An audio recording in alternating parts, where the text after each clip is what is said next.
What is up, guys? I hope you guys are doing well. Today we're gonna be talking about a couple of tips to optimize your computer. I actually did a partnership with Samsung to launch this when it first came out about a year or so ago. I liked it so much that I went ahead and bought another one. So this is not a sponsored video. I just wanted to talk about how this has helped me to optimize my computer. This is a portable SSD. So a couple things to note about this. It is 1 terabyte. You can get it in, 500 gigabytes. You can get it in 1 terabyte, 2 terabyte, whatever. You also have different colors that you can get it in. I decided to get this one in black. My last one was blue, and it's pretty fast. So it actually has transfer speeds of up to 540 megabytes per second. And then it also uses USB 3.1 generation 2, and it's also made out of aluminum, shock resistant up to about a fall from 2 meters. So let's unbox it real quick, and then we'll talk about like how I optimize my computer. It also says it works for Windows, Mac, and Android, so that's something to note. Here we go. This is it. This is what it looks like, and like I said, it is super small. So let's pull this plastic off so you can actually see it. Yeah, I decided to get black this time because I just like black everything, right? It has one port here, which is a USB-C. And then on the inside, we have some more stuff. So we have 2 options for our cords. You have a cord for USB-A to USB-C, and then you also have a cord for USB-C to USB-C. And that is if you have a computer that works with USB-C or has a USB-C port. But if you don't have a USB-C port, just go ahead and use a USB-A to USB-C. The USB-C to USB-C will give you, the fastest transfer speeds. But you gotta work with what you got. So this is a G drive. This is not my G drive. This is my friend's G drive. He'd probably say something about me using his G drive. As an example, I'm using your G drive, man. These are both 1 terabyte hard drives. Look at the size difference. That's crazy, right? Other than that, let's talk about how I optimize my Final Cut, my editing stuff, all my workflow. Let's just talk about that real quick. It tends to bog down my computer, and that's because a lot of my stuff is being saved to my computer in the background. So like my library files and all that stuff is being saved to my computer.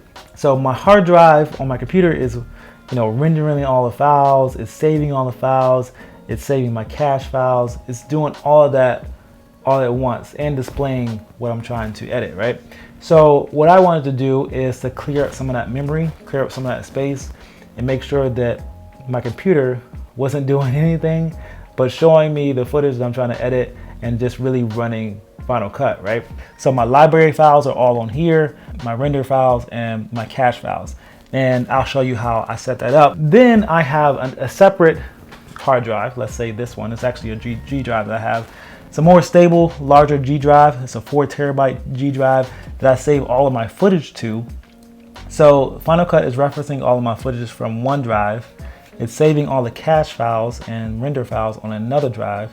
And then my computer is running Final Cut. That's all it's doing.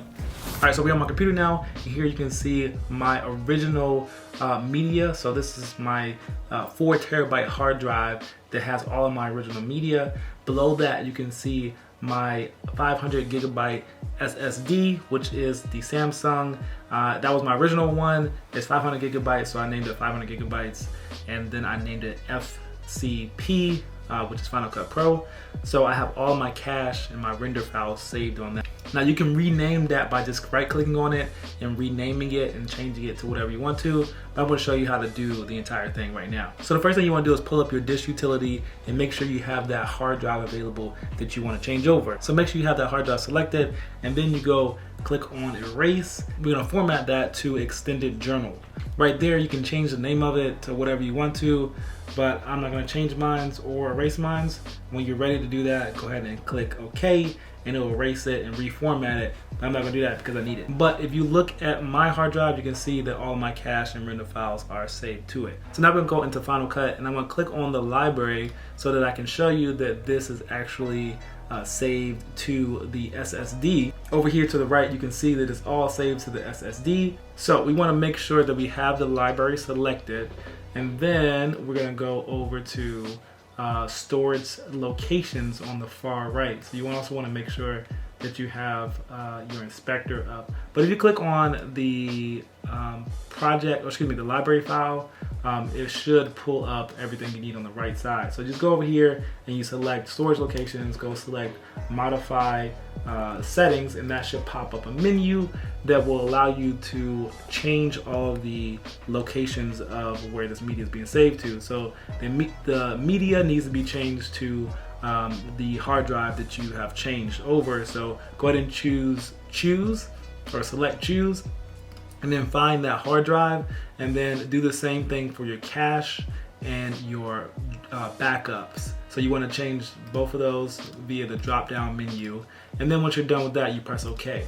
And once you've done that, it's going to take a second for it to kind of save everything to it. One way that you can check to make sure that's working is you can go up to file import, and when you import your media, it should show you that there's an option to save things in its place or copy to the hard drive that you have. Now, if that doesn't say the hard drive that you save, it doesn't say copy to the name of the hard drive that you have, then you don't have it set up right. So you try that again. But make sure you always select leave files in place. So if you haven't done that already, if you don't do that while you import, make sure you leave the files in place and you're not making an extra copy onto your hard drive. You want to keep it all on the original hard drive space, and then have all that stay there and have that as reference files. So make sure you have that selected. Okay, so that was it. Like, that's what I do. I feel like it's been super helpful. This has actually changed my editing process a little bit and helped me kind of get stuff out there quicker, and also just not worry about like needing to delete so many different project files that I really want to keep. So it's been very helpful. Samsung is top notch with this product, so go check it out. I have a link in the description box of where you can buy one. And that's it, guys. If you have any questions, let me know in the comments below. I'll see you guys in the next video. Peace.